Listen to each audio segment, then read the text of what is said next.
तो जैसा कि मैंने कहा कि ये अशोच भावना जो आज सिक्स्थ भावना के रूप में हम देख रहे हैं, ये हमें शरीर के प्रति जागरूक बनाती है।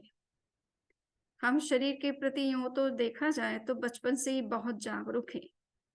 किस तरह का हमें भोजन करना है, बॉडी को किस तरह से फिट रखना है, उसके लिए जिम जाना है, वॉकिंग पे जाना है, एक्सरसाइज करना है और ब्यूटी पार्लर जा कर के उसकी ब्यूटी को किस तरह से बढ़ाना है और उसके लिए दिन भर हमें क्या चीज़ें यूज़ करना है, ये सब चीज़ें हम बहुत अच्छी तरह से जानते हैं। और इस दृष्टि से देखा जाए तो बॉडी की अवेयरनेस हमारे अंदर बहुत ज़्यादा है। उसके लिए हमें किसी भावना को समझने की आवश्यकता नहीं है। ये भावना उस बाहरी ब्यूटी के साथ-साथ में आंतरिक जो ब्यूटी है या आंतरिक जो अगलीनेस है, अनक्लीनलीनेस है, उसकी तरफ विशेष जागरूक करती है। और जब उस स्वरूप का हमें दर्शन होने लगता है, तो अपने आप शरीर के प्रति हमारा जो ओवर कॉन्शियसनेस है, ओवर अटेंशन है, उसको कम कर वो अपने आप कम हो जाता है। उसके प्रति जो हमारी आसक्ति है वो कम हो जाती है और उस आसक्ति के कारण से हमारा जो समय है शरीर के रख-रखाव में, उसकी ब्यूटी में, उसकी स्ट्रेंथ को बढ़ाने में जो जितना समय हमारा लग रहा है, उससे थोड़ा समय हमारा आत्मा की तरफ भी लगना शुरू हो जाता है। तो हम ये देखेंगे कि इस भावना से बहुत सारे हमें बेनिफिट होते हैं। सबसे पहली बात है कि हमारा शरीर के प्रति जो दृष्टिकोण है वो सम्यक बनता है। हम सम्यक्त्व की बात करते हैं, तो हम सम्यक्त्व से ये समझते हैं कि हमारा 9 तत्व का ज्ञान सही होना चाहिए। पर 9 तत्व में एक अजीव तत्व भी है। अजीव तत्व के अंतर्गत बॉडी भी एक पार्ट है उसका और उसी के प्रति हमें विशेष रूप से सम्यक दृष्टि का विकास करना है। हमारा शरीर के प्रति जो मोह है, आसक्ति है, उसे कम करना है।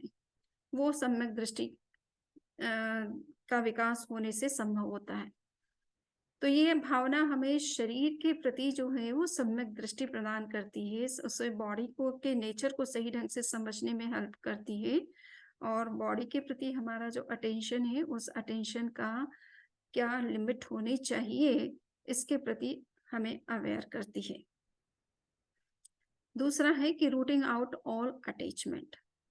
हमारी अटैचमेंट या हमारा जो भी आसक्ति है, राग तत्व है, इस तत्व का मूल आधार जो है वो हमारा शरीर है। हम शरीर के प्रति बहुत ज़्यादा अटैच्ड हैं और शरीर के साथ जुड़े हुए सारी चीज़ों के प्रति हमारा अटैचमेंट है।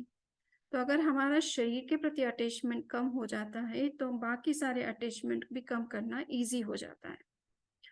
हम बाहर की चीज़ों का तो बड़ा संयम करते हैं। हम ये नहीं खाएँगे या ये नहीं करेंगे या वो नहीं करेंगे। किंतु शरीर के प्रति जहाँ तक मोह का संबंध है, हमारा वो मोह तो कम नहीं होता है।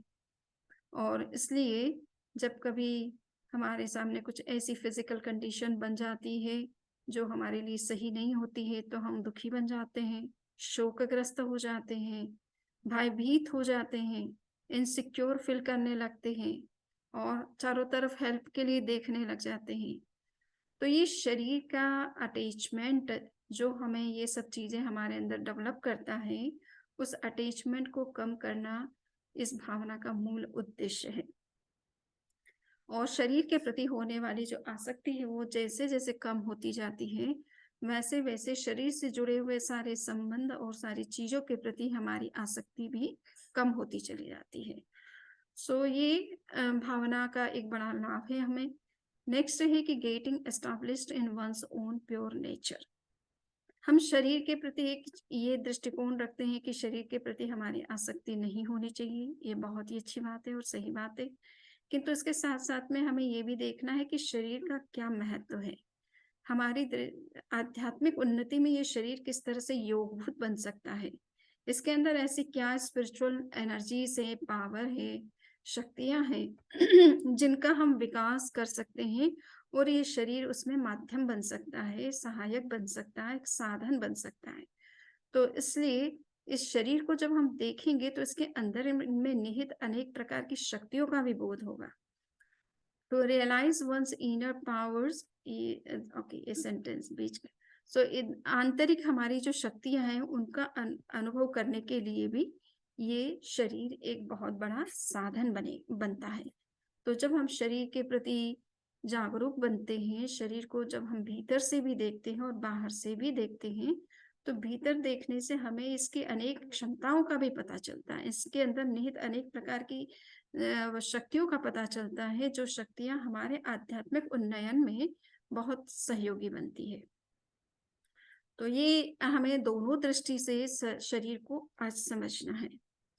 तो right view of the body, शरीर के प्रति हमारा जो सम्यक दृष्टि है, सम्यक दृष्टिकोण है, वो क्या होना चाहिए, या सम्यक दर्शन है वो क्या होना चाहिए। So body is the root of attachment. If attachment to the body is not dissolve, there can be no spiritual progress. तो जितने भी आध्यात्मिक महापुरुष हुए हैं, तीर्थंकर हुए हैं, उन्होंने शरीर के प्रति एक ये दृष्टि दी है कि अगर हमारा शरीर के प्रति अटैचमेंट रहता है, आसक्ति रहती है, मोह रहता है, तो हम इस शरीर को आध्यात्मिक प्रयोजन के लिए काम में न लेकर के केवल भोगों में लिप्त रहते हैं, या सांसारिक पदार्थों को एंजॉय करने में ही शरीर का, इन इंद्रियों का हम उपयोग करते हैं। किंतु हमें ये विचार करना है कि हमारा लक्ष्य केवल सांसारिक या भौतिक चीजों को एंजॉय करना ही नहीं है, बल्कि स्पिरिचुअल ग्रोथ भी है। और वो ग्रोथ तब हो सकती है जब हमारा शरीर के प्रति जो आसक्ति है, मोह है, वो कम होता है। So the contemplation on uncleanliness loosens this attachment and ultimately dissolves it. तो जो आसक्ति है, शरीर के सब चीजों की आसक्ति छूट सकती है, किंतु मनुष्य की अपने ही शरीर के प्रति जो आसक्ति है वो कम नहीं होती है। मृत्यु जैसे जैसे नजदीक आती है, वो और ज्यादा अपने शरीर के प्रति आसक्त बनता चला जाता है। और अंत समय में भी लोगों को ये रहता है कि हमें किसी तरह से ट्रीटमेंट मिले और हम ज्यादा लंबा सरवाइव कर सके। तो शरीर को जिंदा रखने की, शरीर को स्वस्थ बनाए रखने की अंतिम कोशिश भी होती रहती है। तो ये हमारा शरीर के प्रति जो अटैचमेंट है, इसके कारण से हमारा पूरा अटेंशन इसके प्रति रहता है, और अपने स्पिरिचुअल ग्रोथ को हम ओवरलुक कर देते हैं। कभी कभी लास्ट मोमेंट आने पर भी, जब ये कहा जाए कि आप इस समय कुछ और सोच सकते हैं, अपनी आत्मा के बारे में सोच सकते हैं, और शरीर के प्रति अनासक्त बन सकते हैं, और इसके लिए अनशन संथारा भी सोच सकते हैं, तो जल्दी से बहुत कम लोग होते हैं जो इस बात के लिए रेडी होते हैं। वो चाहते हैं कि हमें किसी तरह से ट्रीटमेंट दिया जाए, हमें बचाया जाए, बजाय कि ये नियम और व्रत स्वीकार किए जाए।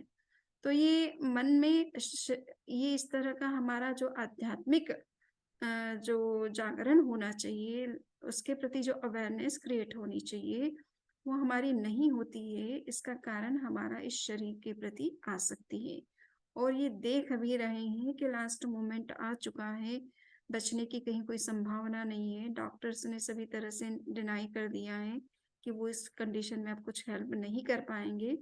फिर भी हम जिंदा रहना चाहते हैं, मरना भी नहीं चाहते। मरना तो चाहना है, हमें मरने की चाह तो नहीं करना है, किंतु अंतिम समय देख करके शरीर के प्रति जो मोह है उससे मुक्त होने की भावना का विकास करना जरूरी है। सो ये भावना हमें शरीर के इस स्वरूप का दर्शन कराती है कि शरीर निश्चित रूप से एक टाइम बीइंग के लिए है, ट्रांजिटरी है, डिसइंटीग्रेटिंग है, और इसलिए ये किसी न किसी दिन छूटता भी है। इसमें रोग भी होते हैं, बुढ़ापा भी आता है, कभी कोई एक्सीडेंट भी हो जाता है।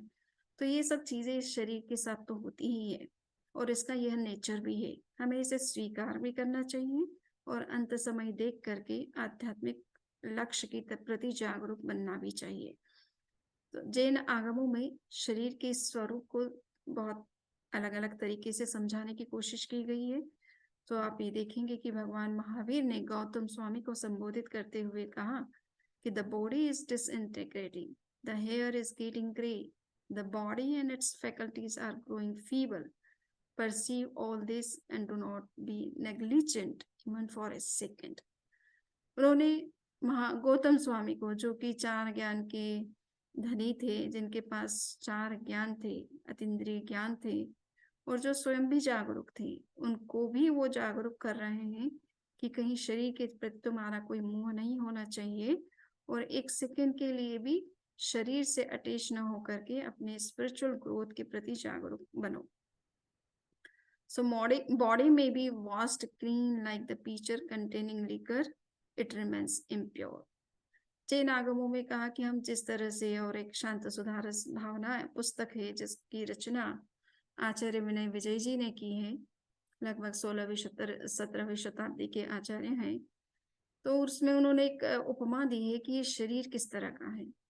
ये शरीर एक ऐसे कंटेनर की तरह है जिसमें शराब रखी हुई है और शराब खाली करने के बाद जब कंटेनर को क्लीन किया जाता है तो पानी से या वॉशिंग सोप जो भी है उससे उसको क्लीन किया जाता है, किंतु कितना भी कोशिश किया जाए वो चूंकि कंटेनर हमेशा लिकर के लिए ही यूज में आता रहा है तो उसमें कहीं ना कहीं कुछ ना कुछ स्मेल रह ही जाती है। सो इसी तरह से ये शरीर आपको बाहर से कितना ही सुंदर क्यों नहीं दिखाई दे रहा है, स्किन आपकी बहुत फेयर हो सकती है, बहुत ब्यूटीफुल हो सकती है, सारे फीचर्स बहुत सुंदर हो सकते हैं, किंतु उसके बावजूद भी इसके अंदर का जो स्वरूप हम देखेंगे तो इसके अंदर की जो चीजें हैं उन चीजों के कारण से बॉडी को बाहर से कितना भी क्लीन क्यों ना किया जाए, आप प्रतिदिन आपको फिर भी स्नान करना पड़ता है। क्यों? क्योंकि हमारे शरीर के अंदर से इस तरह की गंदगी के स्रोत निरंतर बह रहे हैं और जिससे कुछ गंदगी चाहे स्वेटिंग के रूप में बाहर आ रही है, चाहे अन्य किसी रूप में हमारे शरीर से बाहर आ रही है।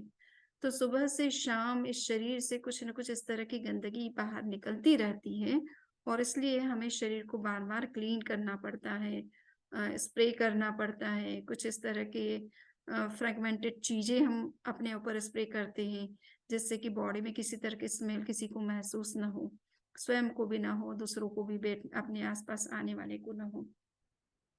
सो ये हम निरंतर करते रहते हैं।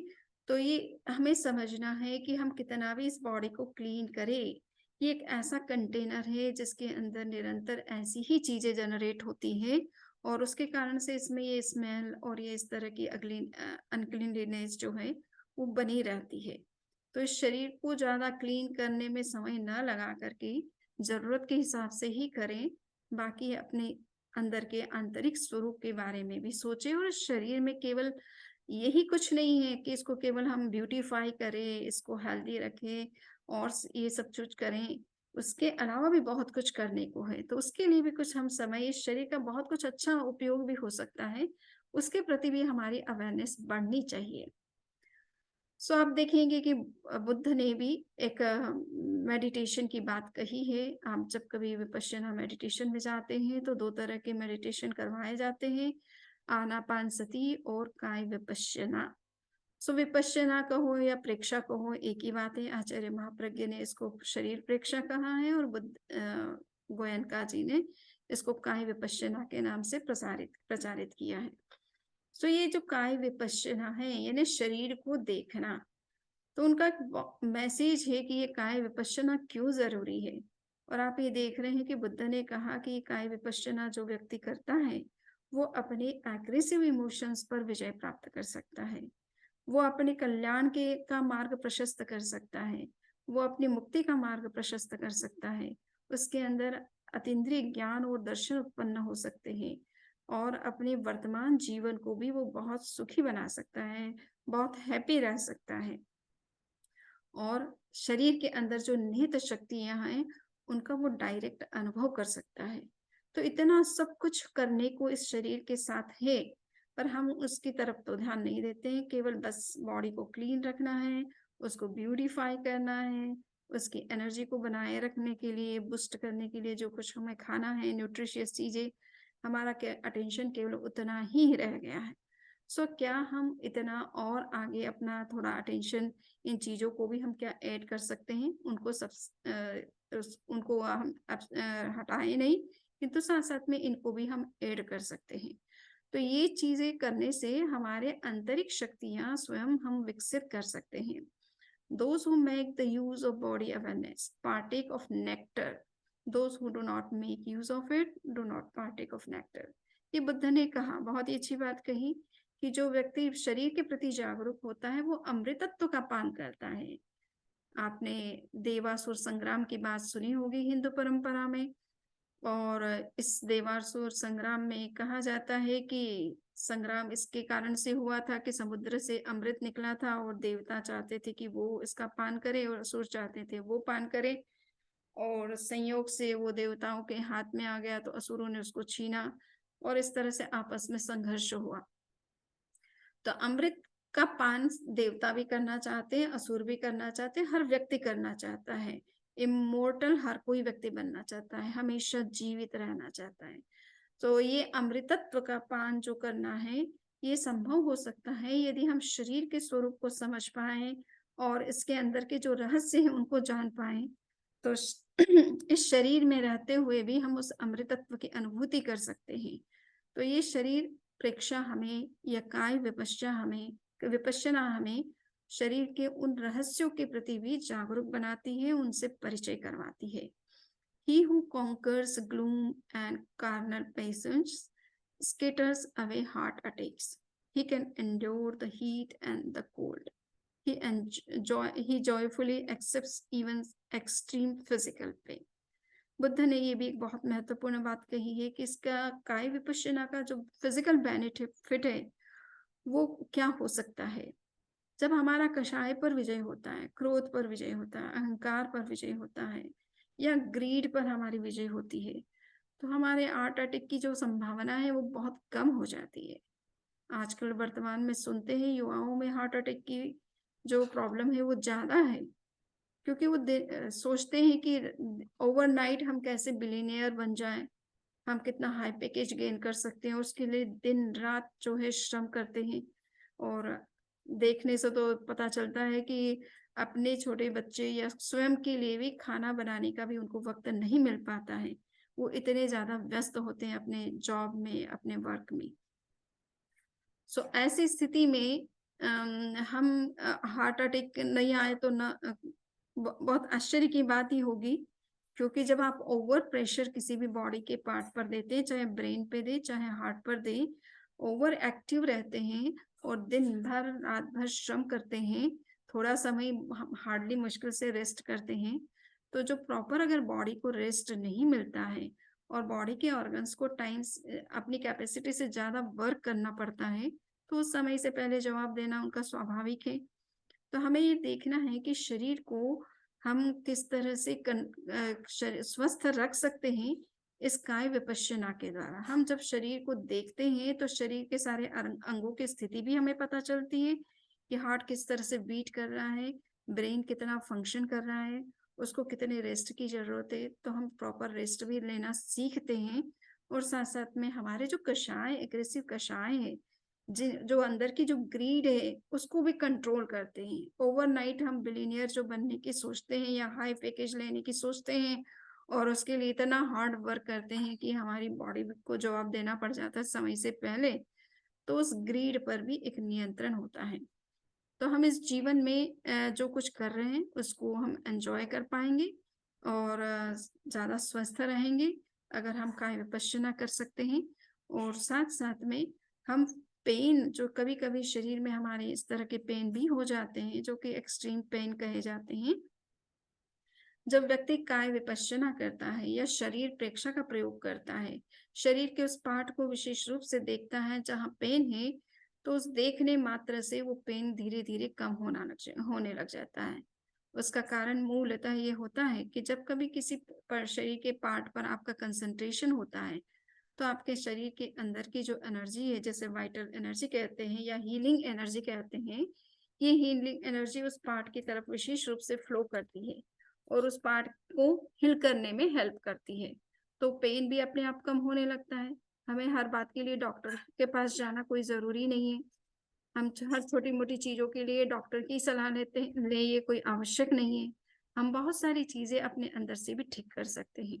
हमारी बॉडी में हीलिंग सिस्टम भी है। अगर ये बीमार होती है, इलनेस होती है, कोई तरह की डिजीज़ होती है, तो इसको करेक्ट करने के सिस्टम भी बॉडी के अंदर अवेलेबल है। किंतु उन सिस्टम्स से हम अवेयर नहीं हैं और उनका क्या उपयोग और कैसे उपयोग करें इसका हमें पता नहीं है। उसके लिए क्या एक्सरसाइज करना, क्या ध्यान के प्रयोग करना, इसका हमें पता नहीं, ज्ञान नहीं है, और इसके कारण से उन शक्तियों का हम उपयोग नहीं कर पाते हैं और फिर छोटी-छोटी चीज़ों के लिए डॉक्टर पर डिपेंड होते हैं और वो कोई कभी-कभी इतनी हाई पावर की मेडिसिन्स दे देते हैं कि उल्टा एक बीमारी ठीक होती है या नहीं होती है, दूसरी कई अनेक बीमारियाँ उसके साथ शुरू हो जाती है। सो हमें ये देखना है कि काय विपश्यना हमें अपनी आंतरिक जो शरीर की शक्ति है, जिसे हम वाइटल एनर्जी कहते हैं, उस एनर्जी से परिचय करवाती है, जो हीलिंग एनर्जी है हमारे अंदर की, उस एनर्जी से हमारा परिचय करवाती है और उस हमें अपने आप को स्वस्थ रखने में भी सहायता करती है। एक्यूपंक्चर और एक्यूप्रेशर का नाम आपने सुना ही है, जो कि एक तरह से हमारे शरीर की इस वाइटल एनर्जी को ही रेगुलेट करती है, चैनलाइज़ करती है, या जिस किसी पार्ट में वो ब्लॉक हो गई है या उसकी डेफिशिएंसी हो रही है, तो उसको ही वो कंट्रोल करती है। उसी को चैनलाइज़ करती है या प्रॉपर अमाउंट में उसको फ्लो करने में हेल्प करती है। तो आप ये देखिए कि शरीर के अंदर ये वाइटल एनर्जी है, जिसको यूज़ करके पूरी थेरेपी सिस्टम डेवलप हो चुका है। एक्यूपंक्चर का, एक्यूप्रेशर का, प्राणिक हीलिंग का, रेकी का, ये सारे 3-4 जो अल्टरनेटिव थेरेपीज़ हमारे सामने हैं, ये सारे शरीर की उस शक्ति से का उपयोग करके ही अपने शरीर को ठीक करने में सहायता करती है। तो हमें शरीर में ये शक्तियाँ भी हमारे निहित है, पर हम शक्तियों को ध्यान नहीं देते हैं। और इससे बहुत बढ़कर के जो चीज़ है, इस अनुप्रेक्षा का मूल उद्देश्य है कि आपके अंदर जो आत्मा है, शाश्वत है, जिसके अंदर अनंत शक्ति है, उस शक्ति से परिचय करवाना, उस अनंत ज्ञान से परिचय करवाना, उस अनंत दर्शन से परिचय करवाना, अनंत आनंद से परिचय करवाना, जो आत्मा की अपनी मूलभूत शक्तियां हैं। तो आचार्य श्री महाप्रज्ञ जी लिख रहे कि although the body is impure, unclean, but it is also the temple of God। इसी बात को आचार्य यशो विजय जी ने अपने शांत सुधारस भावना में भी कहा है कि शरीर के अंदर बहुत सारी गंदगी है। ये बात जितनी सत्य है, उतना ही यह भी सत्य है कि हमारे अंदर एक परमात्मा विराजमान है। उस परमात्मा शक्ति को पहचानना ये भी बहुत आवश्यक है। तो शरीर को हमें उस दृष्टि से भी देखना है कि ये हमारे एक तरह से परमात्मा का मंदिर है। हम जिस परमात्मा का दर्शन मंदिर में जा करके करते हैं, टेम्पल में जा करके करते हैं, वो परमात्मा हमारे अंदर भी विराजमान है। क्या हम उस परमात्मा को देखना नहीं चाहेंगे? इस काय विपश्यना से हमें वो दृष्टि मिलती है कि हम अपने स्वयं के अंदर निहित उस परमात्मा शक्ति से परिचित हों और उसका अनुभव करें, उसका आनंद लें, उसका लाभ उठाएं। So after having viewed the uncleanliness and after shedding off all attachment, one should also observe the holy, pure, eternal soul within. Mere intensification of the feeling of contempt for the body will not serve any purpose. So आचार्य श्री महाप्रज्ञ जी कहते हैं कि बहुत सारे योगी, साधक और शास्त्रों में भी शरीर को केवल अशुचिमय बताया गया है, किंतु केवल हमारा ये दृष्टिकोण भी पर्याप्त नहीं है, पूर्ण दृष्टि नहीं है अपने आप में। शरीर में गंदगी है, ये एक पक्ष है, किंतु शरीर में अनेक ऐसे तत्व हैं जो कि अपने आप में अमेजिंग है, स्पिरिचुअल हमारी अवेकनिंग में हेल्पफुल है, और स्पिरिचुअल जो हमारा मेन गोल है उसको अचीव करने में ये बॉडी बहुत सहायक है। उस पक्ष को भी हमें देखना चाहिए और उसके प्रति भी हमें जागरूक बनना चाहिए। सो इस कंटेम्पलेशन का मूलतः पर्पस ये है कि हम शरीर को इस दृष्टि से तो नहीं देखते, स्पिरिचुअल उद्देश्य से ज़्यादा नहीं देख करके हम अपने फिजिकल पर्पस की दृष्टि से ज़्यादा देखते हैं, या फिजिकल एंजॉयमेंट के लिए हम बॉडी का ज़्यादा उपयोग करते हैं। सो भगवान महावीर ने इसके प्रति विशेष रूप से जागरूक बनाने के लिए इस भावना की तरफ हमें संकेत किया है। Outer physical beauty creates attachment. What is inside the skin is not very attractive. To become acquainted with the inner reality along with the outward formation, to view it objectively becomes a factor of detachment. तो ये समझना है कि शरीर के अंदर गंदगी है, साथ साथ में बाहर में उसमें ब्यूटी भी है। ये दोनों रूप इसके हैं, सुंदरता भी है और असुंदरता भी है। बाहर से बहुत अच्छी भी दिख रही है और भीतर से इसके अंदर बहुत प्रकार की गंदगियां भी प्रवाहित हो रही है। ये दोनों दृष्टियां हमें एक ऑब्जेक्टिव दृष्टि से देखना है, न तो घृणा की दृष्टि से देखना है, न अटैचमेंट की दृष्टि से देखना है, बल्कि ऑब्जेक्टिव तरीके से देखना है। और जब हम इसे ऑब्जेक्टिव तरीके से देखते हैं तो शरीर के प्रति हमारा जो मोह है, आसक्ति है, अपने आप कम हो जाती है। भगवान महावीर ने आचरण सूत्र में लिखा है, outwardly the body is what it is inside inwardly. The body is what it is outside, it is inside, inwardly. So a man views the unclean body from the inside, and he also observes various streams flowing within. जब हम शरीर की प्रेक्षा करते हैं तब हमें ये पता चलता है कि ये शरीर बाहर से जितना सुंदर नजर आ रहा है, भीतर से उतना ही अनेक ऐसे तत्वों से भरा हुआ है जो कि हमें एक तरह से जिसके प्रति हमारा आकर्षण नहीं हो सकता है उन तत्वों को देखने के बाद। और वो तत्व वस्तुतः देखा जाए तो भीतर ही नहीं प्रवाहित हो रहे हैं, बाहर भी निकल रहे हैं रोज, हमें उनका पता भी चल रहा है। तो हम उनको अगर देखें तो शरीर के प्रति हमारी जो आसक्ति है वो अपने आप कम होती है, किंतु साथ साथ में हमें शरीर को ये भी स्पिरिचुअल पर्पज से भी और दृष्टि से भी देखना जरूरी है, और एक प्रकार का बैलेंस्ड व्यू हमारे अंदर होना जरूरी है।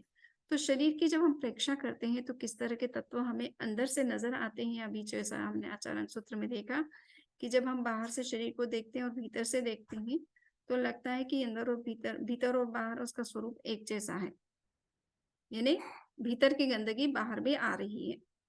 और जब भीतर का उसका स्वरूप है वो ये है कि उसके अंदर ब्लड है, फ्लैश है, फेट है, बोन मैरो है, सीमन है और अनेक तरह की कैविटीज है। इन सब का जब हम दर्शन करते हैं काय विपश्यनास के अंतर्गत या शरीर प्रेक्षा के अंतर्गत, तो धीरे धीरे ये शरीर क्या है इसका स्वरूप हमें स्पष्ट हो जाता है और शरीर के प्रति होने वाले ओवर अटैचमेंट जो है और आसक्ति है वो अपने आप कम होने लगती है। ये आचार्य श्री ने एक बहुत ही महत्वपूर्ण बात कही है कि शरीर को हमने एक इस दृष्टि से देखा है कि उसके अंदर गंदगी है, किंतु दूसरा हमें ये भी समझना है कि शरीर के अंदर बहुत सारी महत्वपूर्ण चीजें हैं।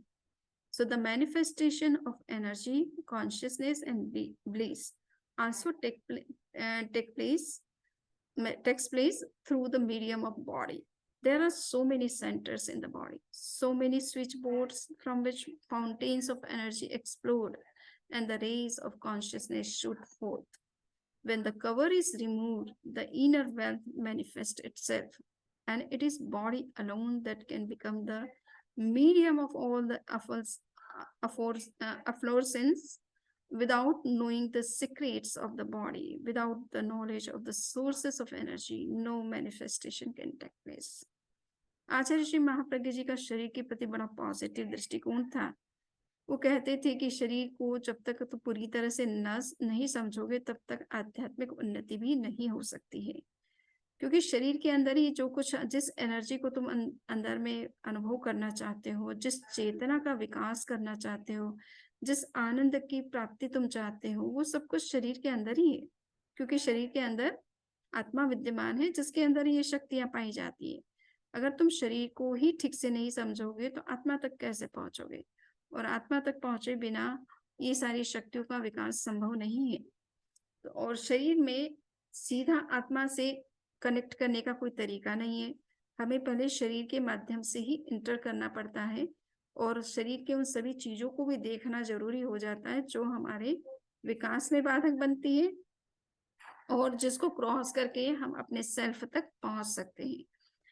तो ये शरीर की आसक्ति कभी कभी हमारे अंदर आध्यात्मिक अनुभूति में बाधक बनती है, और ये आसक्ति अगर कम कर दी जाए शरीर के स्वरूप को देख करके, तो हम आध्यात्मिक वो शक्तियां जो हमारे शरीर के अंदर ही प्रवाहित हो रही है उन शक्तियों से हम परिचित हो सकते हैं, उनका साक्षात अनुभव कर सकते हैं और उनकी प्राप्ति भी अंत में कर सकते हैं। तो ये शरीर के अंदर बहुत सारे उन्होंने कहा कि सेंटर्स हैं। आपने प्रेक्षक ध्यान का बहुत बार अभ्यास किया है और आप जानते भी हैं अच्छी तरह से कि हमारे शरीर में अनेक प्रकार के चक्र हैं। चक्र एक प्रकार से आध्यात्मिक शक्तियों के स्टोर हो प्लेसेस होते हैं। आप वो स्टोर हाउस जिसको कह दें कि वो ऐसे सेंटर्स हैं जहाँ की आध्यात्मिक शक्तियाँ बहुत कंसंट्रेटेड फॉर्म में होती है। अगर उन बॉडी के उन पार्ट्स पर अगर हम निरंतर ध्यान करते हैं तो वो शक्तियाँ अपने आप धीरे-धीरे जागृत होना शुरू हो जाती हैं और तब हमारा अटेंशन अपने आप शरीर के प्रति छूट करके अपने सेल्फ के प्रति होने लगता है। तो शरीर के अंदर इस तरह के कई चक्र हैं। हिंदू परंपरा में 7 चक्रों की बात कही जाती है और उसके बारे में बहुत मटेरियल आपको इंटरनेट पे मिल जाएगा। बहुत सारे प्रयोग ध्यान के मिल जाएंगे और प्रेक्षक ध्यान के अंतर्गत उसको 13 चैतन्य केंद्र के रूप में आइडेंटिफाई किया गया है। ये सारे सेंटर्स जो है वे हमारी आध्यात्मिक शक्तियों के स्रोत हैं, आध्यात्मिक ऊर्जा के स्रोत हैं। अगर हम इन स्रोतों पर ध्यान करना शुरू करें तो हमारी वो शक्तियाँ हमारे अपने अनुभव में आने लगेगी और फिर उसकी जो पावर्स है उन शक्तियों का जो इफेक्ट है वो हम खुद उसका बेनिफिट लेने में समर्थ बन सकते हैं। हमारे अंदर अनेक प्रकार के स्विच बोर्ड है। स्विच बोर्ड का अभी जिस तरह से मैंने आपसे कहा कि रेकी के द्वारा या सुजोग के द्वारा या प्राणिक हीलिंग के द्वारा या एक्यूप्रेशर या एक्यूपंक्चर के द्वारा उन स्विच बोर्ड्स को ही तो दबाया जाता है जहाँ ये वाइटल एनर्जी जो है या तो ब्लॉक हो चुकी है या इनसफिशियंट है, तो उसको प्रॉपर अमाउंट में फ्लो करने के लिए ये स्विच बोर्ड काम में लिए जाते हैं। तो इनका अगर हमें ज्ञान होता है तो बहुत सारी बीमारियों को हम स्वयं भी ठीक कर सकते हैं। छोटी-मोटी चीज़ों को बहुत जल्दी ठीक कर सकते हैं, जस्ट एक्यूप्रेशर के इन पॉइंट्स को दबा करके। और अगर कोई इसका सही उपयोग करता है तो निश्चित रूप से उसे कई तरह के लाभ हेल्थ संबंधी भी होते हैं। सो हम ये देखेंगे कि scientific and spiritual significance of the body. So one who can not interpret the body correctly can not interpret religion. ये कहा जाता है कि इसलिए प्रेक्षक ध्यान केवल हमें ध्यान करने की ही एक पद्धति नहीं है, बल्कि आचार्य श्री महाप्रज्ञ जी कहते हैं कि इसके द्वारा हम शरीर को अच्छी तरह से समझ सकते हैं। शरीर के सभी चीजों को हम चाहे शरीर को प्रेक्षा करते हैं, श्वास प्रेक्षा करते हैं, अंतर यात्रा करते हैं जिसमें हम अपनी वाइटल एनर्जी को चैनलाइज करते हैं प्रॉपर डायरेक्शन में और उसको डेवलप करते हैं, और चैतन्य केंद्र प्रेक्षा करते हैं या लक्ष्य ध्यान करते हैं, विचार प्रेक्षा करते हैं या कंटेम्पलेशन या अभी जो अनुप्रेक्षाओं की हम बात कर रहे हैं, ये सब कुछ करते हैं। इन सब चीजों को हम करते करते हम अपने शरीर के अंदर निहित शक्तियों को पहचानने लगते हैं। तो ये प्रेक्षक ध्यान में केवल शरीर को ही केवल ध्यान की बात नहीं है, बल्कि शरीर को पूरी तरह से समझने पर भी बहुत बल दिया गया है। और जब तक हम शरीर को अच्छी तरह से नहीं समझेंगे तब तक हम आध्यात्मिक या धार्मिक दृष्टि से आगे नहीं बढ़ सकते। धर्म करने का उद्देश्य क्या है? आत्मा की उन्नति, अपनी आंतरिक शक्तियों का जागरण और उसका विकास करना। किंतु विकास होगा कैसे, कहाँ ध्यान करें, कैसे करें, कहाँ क्या विकास होता है या किस तरह की शक्ति कहाँ निहित है, इसका बोध करने के लिए हमें शरीर की उन सभी चीजों को समझना भी जरूरी है। So to increase inner powers and consciousness, one will have to master the secrets of the body. तो हमारी आध्यात्मिक साधना का मूल प्रयोजन होता है अपनी आंतरिक शक्तियों का विकास और अपनी चैतन्य का पूर्ण रूप में विकास, जिसे हम केवल ज्ञान की प्राप्ति कहते हैं। सो ये सब विकास तभी संभव होगा जब हम शरीर के इन सीक्रेट्स को समझेंगे और इनको समझ करके उनका पूरी तरह से लाभ लेने की कोशिश करेंगे। तो ये आपने देखा कि शरीर में किस तरह से आध्यात्मिक शक्तियां निहित हैं और उन शक्तियों का उपयोग हम कैसे करें, और इसके लिए हमें शरीर को समझना क्यों जरूरी है, अंदर या बाहर से भी उसे पूरी तरह से देखना क्यों जरूरी है। ये आज के विषय के संदर्भ में हमने समझने की कोशिश की है और इसके साथ हमें आज ये बात समझ में आ रही है कि हमारा जो भी दृष्टिकोण बने शरीर के प्रति वो हमेशा होलिस्टिक होना चाहिए। वन साइडेड व्यू जो होता है या तो कभी हमें उस तरह से प्रेरित करता है कि शरीर के प्रति हम बिल्कुल मोह मुक्त हो जाते हैं, और कभी-कभी इतनी तपस्या में चले जाते हैं कि शरीर में तत्वों की कमी हो जाती है, और कभी ऐसी कंडीशन बन जाती है कि व्यक्ति का स्वास्थ्य ज़्यादा ओवर तपस्या भी करने से कभी-कभी गड़बड़ा जाता है, या विवेक नहीं रहने से तपस्या हम कर लेते हैं किंतु पारने के समय हम जागरूक नहीं होते हैं। तो सुना कि एक लेडी ने तपस्या की और सामूहिक पारने होते हैं कभी-कभी, और गुजरात में ये विशेष ट्रेडिशन है सामूहिक शादियों की और सामूहिक पारने की। और मास खमन जैसे तपस्या वाले भी लोग सामूहिक अगर पारना करने बैठेंगे तो ये उनके लिए वैसे सही नहीं होता है, क्योंकि इतना मंथली पूरे मंथ कुछ भी नहीं खाया पिया नहीं है, और फिर बाद में सामूहिक रूप से जो चीज बनी है अब उसमें किसको क्या सूट होगी या नहीं होगी, या कभी कोई ऐसी चीज प्रोवाइड कर दी जाती है जो खाने से उसके लिए बहुत हानिकारक हो सकती है। तो कहा जाता है कि लेडी अभी कुछ ही पिछले साल की ही बात है, मांस खमन की तपस्या की और उनके खाने में कुछ ऐसी चीज आ गई जिससे कि उनकी ऑन द स्पॉट डेथ हो गई। तो मांस खमन का पालना किया तो हमें शरीर को इतना ज्यादा भी कसना नहीं है कि वो उसकी शक्ति पूरी तरह से समाप्त हो जाए और आपका कंट्रोल ही खत्म हो जाए, या थोड़ा सा कुछ ऐसा कुछ खाया कि वो डेथ की कंडीशन बन जाती है।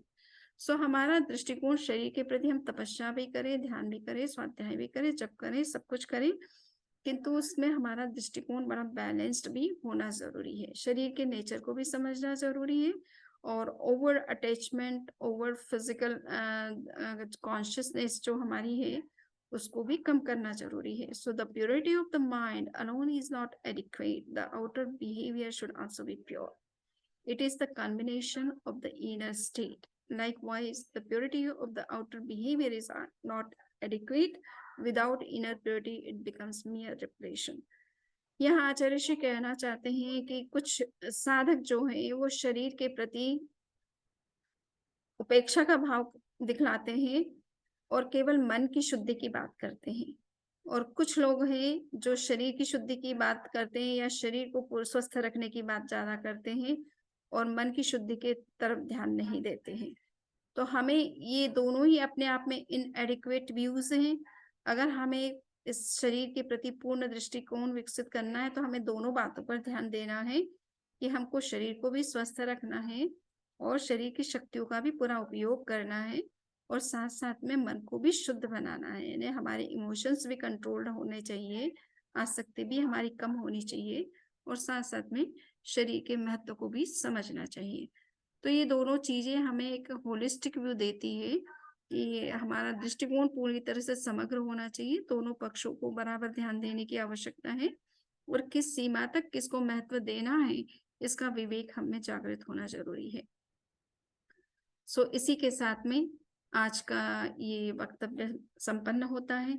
आप किसी का कोई प्रश्न है तो वो कर सकते हैं।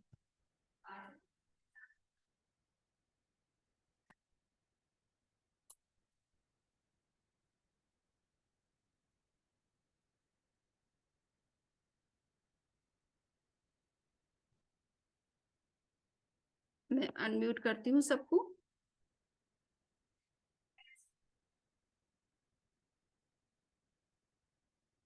मेरे ख्याल से ओपन है, किसी को कोई प्रश्न है तो कर सकते हैं। स्वामी, विपासना और प्रेक्षा ध्यान में संक्षेप में क्या फर्क है? पहली बात है कि उनका वो ज्यादा वैसा देखा जाए कि वो विपश्यना ने शरीर की प्रेक्षा पर विशेष बल देते हैं, जबकि प्रेक्षा ध्यान में आत्मा को पर विशेष बल दिया गया है। आप शरीर प्रेक्षा कर रहे हो किंतु आत्मा की प्रेक्षा करने के लिए प्रेक्षा करना है, तो यहाँ आत्म तत्व पर ज्यादा बल है प्रेक्षा ध्यान का, आत्म साक्षात्कार प्रेक्षा ध्यान के द्वारा। तो जो भी आप प्रयोग कर रहे हैं वो सब आत्मा को पाने के लिए करना है, अपने आंतरिक विकास के लिए करना है। तो आपका ध्यान केवल शरीर को ही देखने में ना रहे, बल्कि अपनी स्पिरिचुअल जो अपनी एनर्जी है उसको अवेकन करने में, उसको डेवलप करने पर शरीर की प्रेक्षा करना विशेष जरूरी है। यद्यपि जब आप विपश्यना ध्यान में जाते हैं तो ध्यान करते करते करते वो लास्ट में प्रज्ञा के जागरण की बात करते हैं, तो कहीं ना कहीं वो थोड़ा उस दिशा में ही जा रहे हैं, परंतु चूंकि आत्मा का कंसेप्ट इतना मुखर रूप में वहां पर चर्चित नहीं है जितना जैन परंपरा में है, और इसलिए प्रेक्षा ध्यान की यूनिकनेस इस मामले में है कि ये आध्यात्मिक आत्म साक्षात्कार के लिए ही विशेष रूप से ध्यान के सभी प्रयोगों को पर बल देती है और अंततोगत्वा उसी तरफ ले जाने की बात करती है। तो जोत नहीं यस।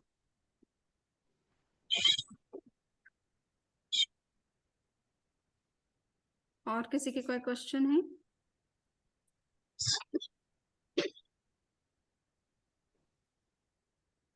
वंदामी नमो स्वामी सोनी जी, आलोक जैन बोल रहा हूँ। यस। एक प्रश्न था आपसे।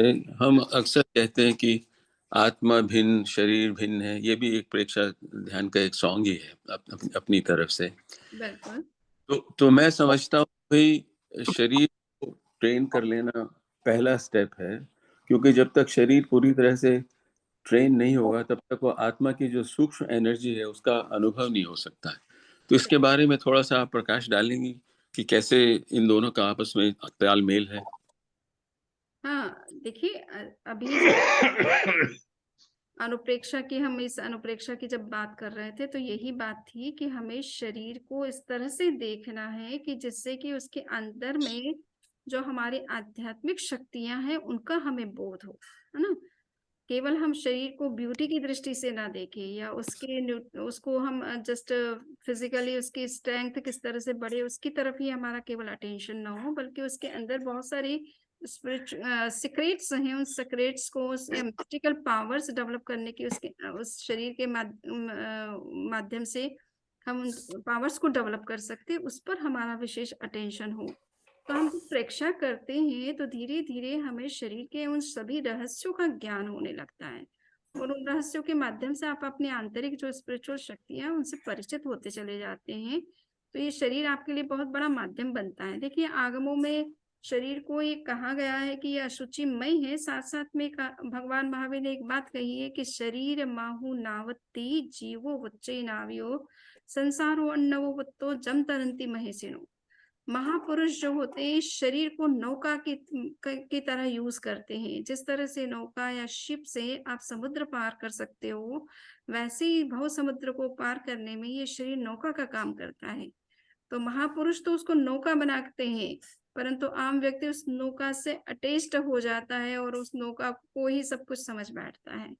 तो ये थोड़ा डिफरेंस हो जाता है। मेरे ख्याल से आप यही जानना चाह रहे थे।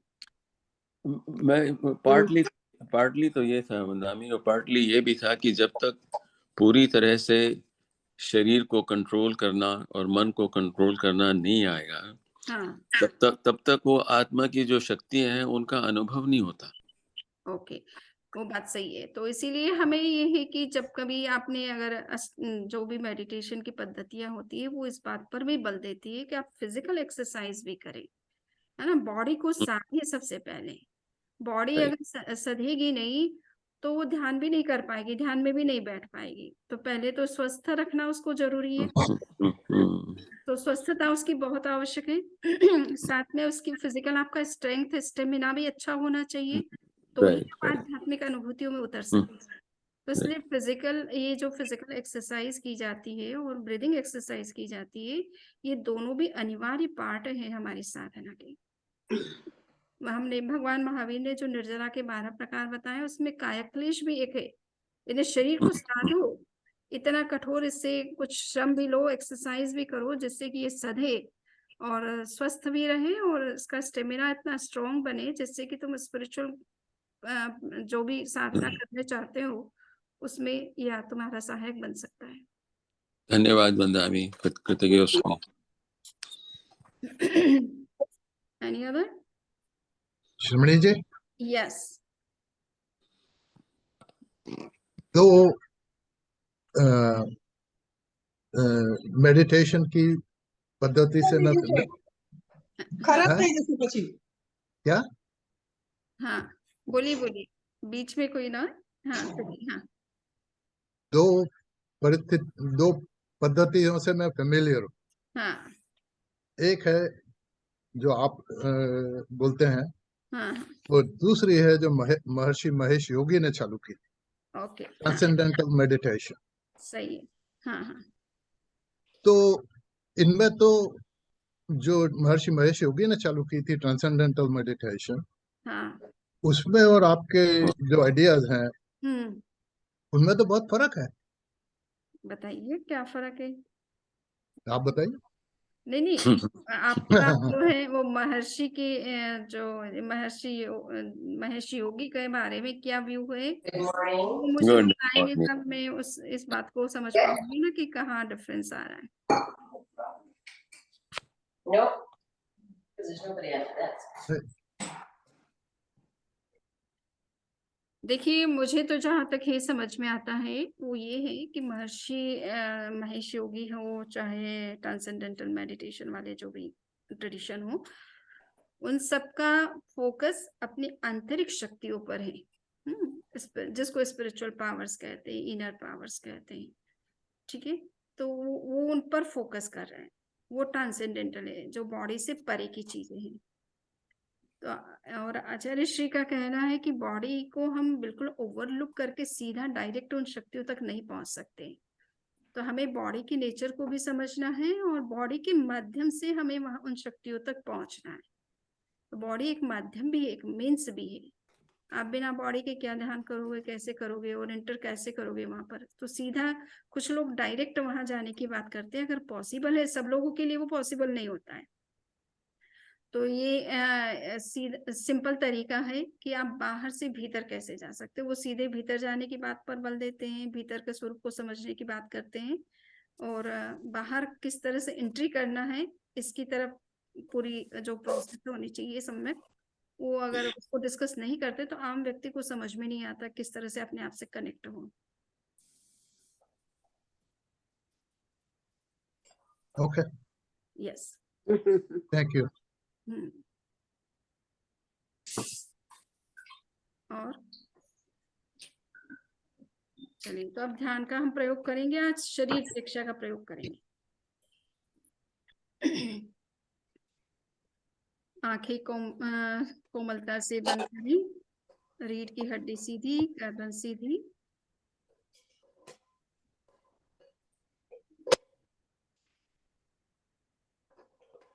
महाप्राण ध्वनि के साथ या ओम की ध्वनि के साथ हम ध्यान का प्रयोग प्रारंभ करेंगे। हाथों की मुद्रा, ज्ञान मुद्रा, दोनों हाथ घुटने पर आकाश की ओर खुले रहें। श्वास भरें और 5 बार ओम की ध्वनि करें।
शांत, पूरे शरीर को स्थिर, शिथिल और तनाव मुक्त करें। रीढ़ की हड्डी और गर्दन को सीधा रखें। आंखें कोमलता से बंद। अपने चित्त को दाहिने पैर के अंगूठे पर केंद्रित करें। अंगूठा, अंगुलियां, पंजा, तलवा, एड़ी, टखना, पिंडली, घुटना, जंघा और कमर तक के भाग की परीक्षा करें।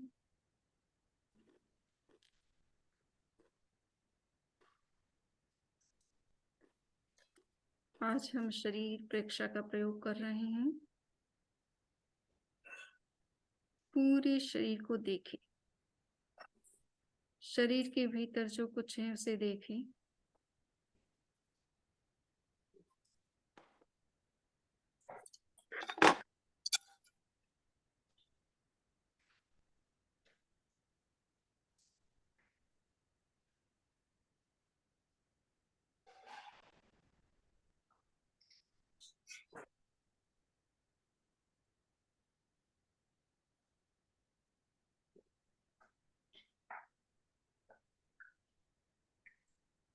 एक एक पार्ट की परीक्षा करते चलें।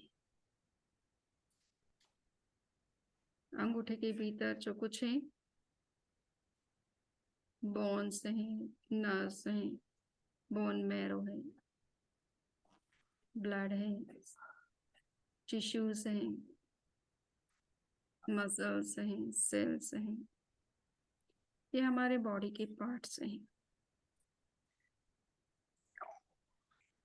उन सभी पार्ट्स में वाइटल एनर्जी फ्लो कर रही है, उस एनर्जी को भी देखें।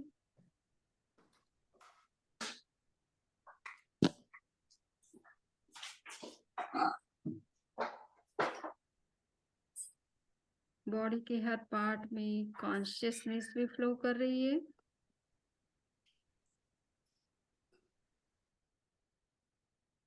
उसे भी देखें। सेंसरी नर्व्स में आपकी चेतना प्रेजेंट है, आपकी आत्मा प्रेजेंट है, उसको भी देखें।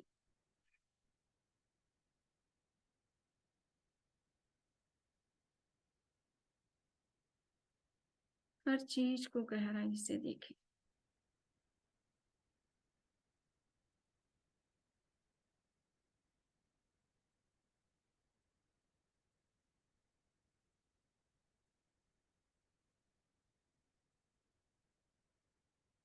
अंगुली को, पंजे को, तलवे को, एड़ी को, टखना, पिंडली, घुटना और जंघा तथा कमर तक के भाग को इसी तरह से देखें। शरीर की परीक्षा करें।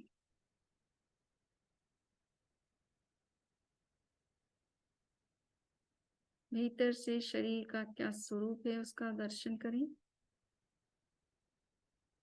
और उसके अंदर निहित वाइटल एनर्जी और आत्मा की शक्तियों को भी देखें, पहचानें।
एक एक अवयव की गहराई से परीक्षा करें। भीतर प्रवेश करने की कोशिश करें।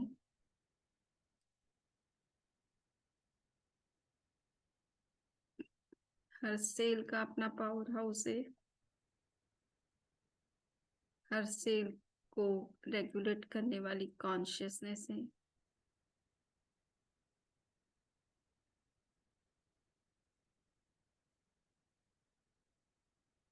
कॉन्शियसनेस को रेगुलेट करने वाली हमारी सोल है।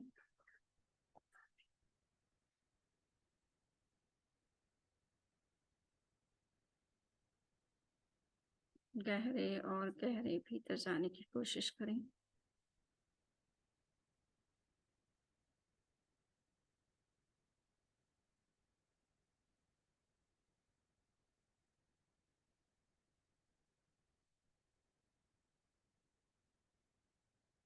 अपने चित्त को बाएं पैर के अंगूठे से लेकर कमर तक के भाग पर केंद्रित करें।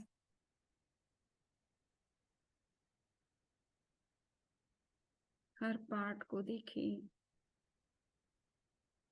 उसके अंदर प्रवाहित होने वाली प्राण शक्ति को देखें। उन सबको रेगुलेट करने वाली आत्मा की शक्तियों को जाने, देखें।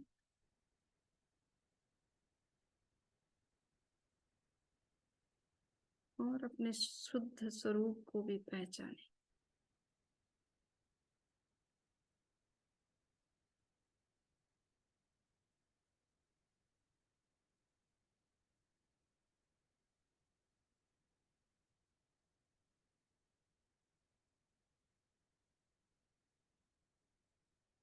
चित्त को कमर से ऊपर, पेट, सीना, बैक साइड, पूरे मिडल पार्ट पर कंसंट्रेट करें। बॉडी के हर ऑर्गन को देखें, उनके फंक्शन को देखें। उस फंक्शन को रेगुलेट करने वाली वाइटल एनर्जी को देखें, तेजस शरीर को देखें। उस तेजस शरीर को रेगुलेट करने वाली कार्बन शरीर, कर्म शरीर को देखें। और उसके पीछे आत्मा की शक्ति को देखें।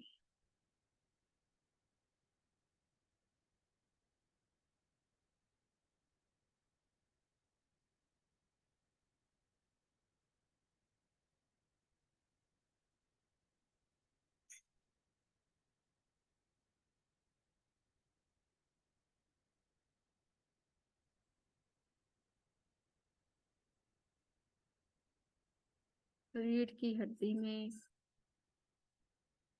स्थित सारे चक्रों को देखें, जो हमारी चैतन्य शक्ति के स्टोर हाउस हैं।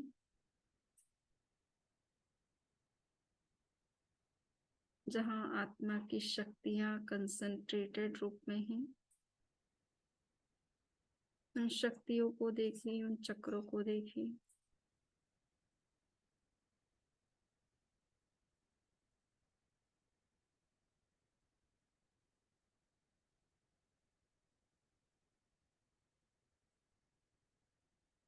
गहरे और भीतर गहरे में जाने की कोशिश करें। पूरा सेंसरी नर्व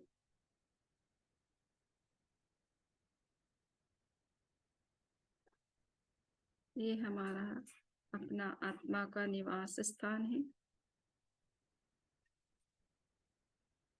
पूरे शरीर में वो नर्व्स फैली हुई हैं, जिसमें हमारी चेतना प्रवाहित हो रही है। हमारा सोल प्रेजेंट है, उसे देखें।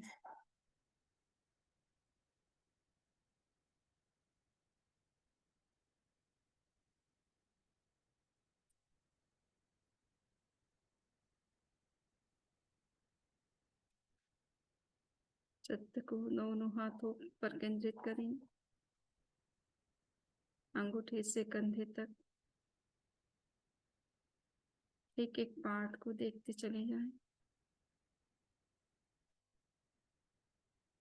अंगूठा, अंगुलियां, हथेली, हथेली से मणिबंध, मणिबंध से कोहनी, कोहनी से कंधे तक के भाग को गहराई से देखें।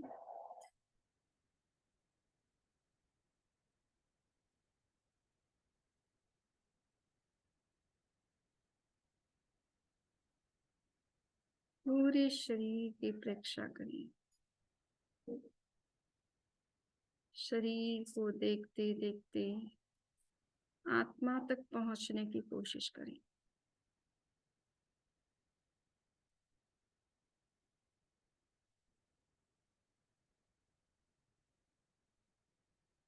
आत्मा के वाइब्रेशंस, स्पंदन को पकड़ने की कोशिश करें।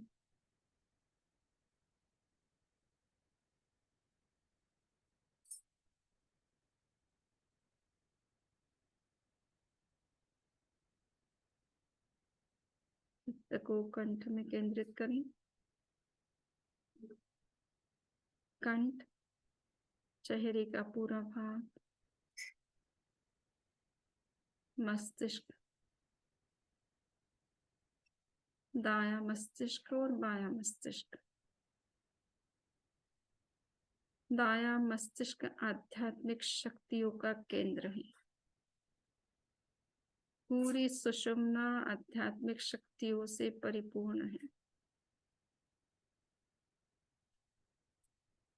बायां मस्तिष्क हमारी बाह्य जितने भी नॉलेज हैं उसका वो केंद्र है। दोनों मस्तिष्क की क्षमताओं को पहचानें। दाएं मस्तिष्क को जागृत करें।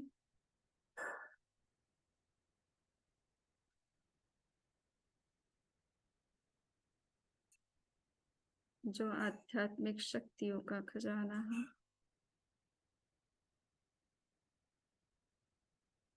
राग द्वेष मुक्त होकर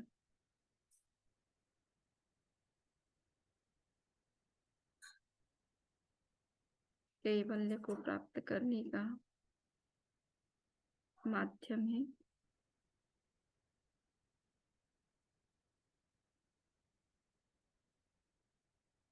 पूरे शरीर को पहचानें। शरीर के अंदर निहित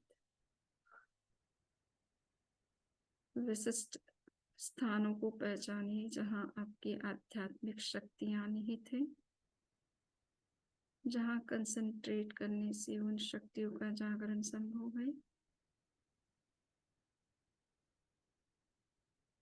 वीतरागता, कैवल्य और मुक्ति संभव है।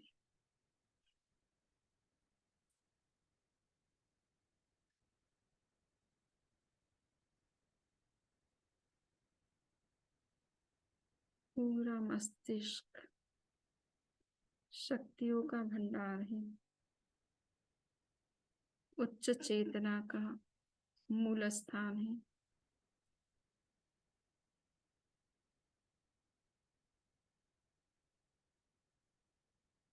सुषुम्ना और मस्तिष्क, दायां मस्तिष्क,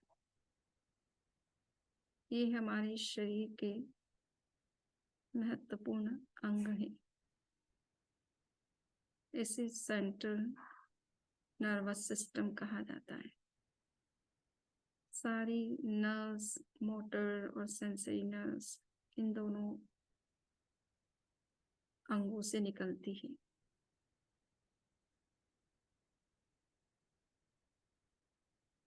आत्मा के ये प्रमुख स्थान है।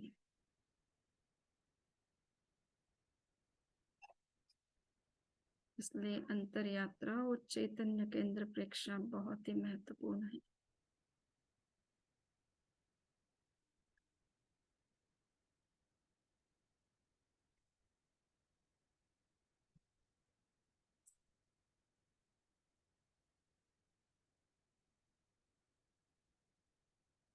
अपना पूरा ध्यान रीढ़ की हड्डी और दाएं मस्तिष्क पर केंद्रित करें।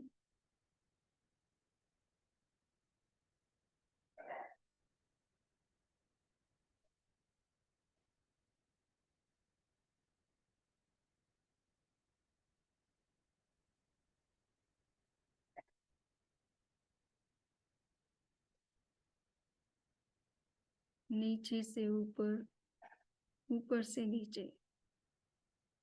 रीढ़ की हड्डी को भीतर से देखें।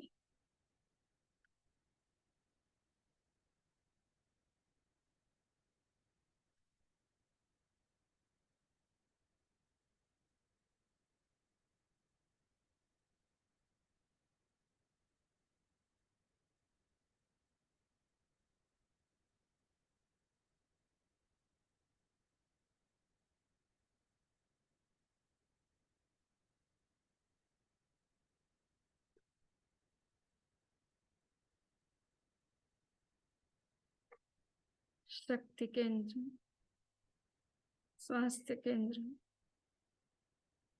तेजस केंद्र, आनंद केंद्र, विशुद्धि केंद्र, दर्शन केंद्र, ज्योति केंद्र और ज्ञान केंद्र। ये सारे इसी पार्ट में हैं।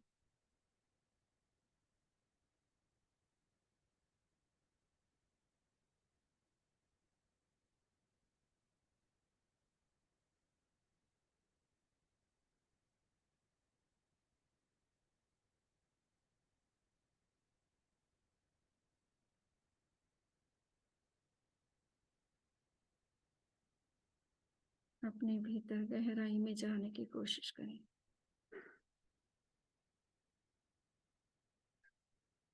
अपनी ही शक्तियों से परिचय करें।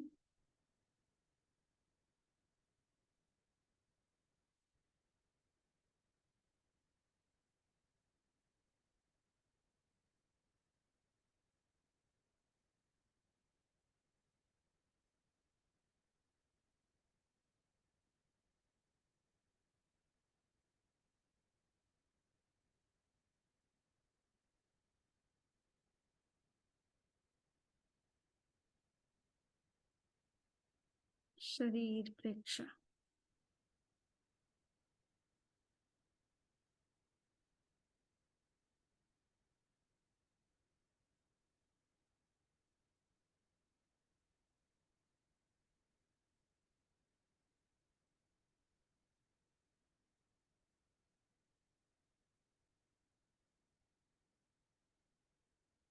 दो लंबे श्वास लें, लंबे श्वास छोड़ें।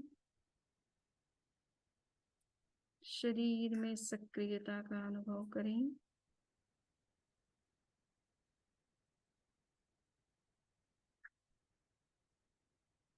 ओम की ध्वनि के साथ ध्यान का प्रयोग संपन्न करें।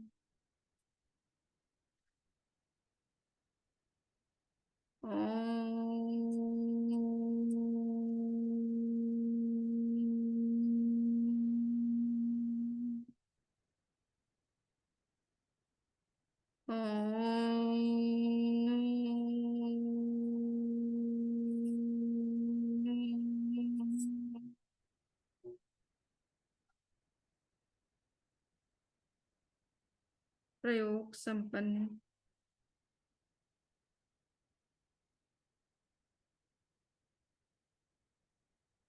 ओके, सो RS पटेल कोई क्वेश्चन पूछने वाले थे, सो अगर कुछ प्रश्न है तो पूछ सकते हैं। नमस्कार रमन भाई।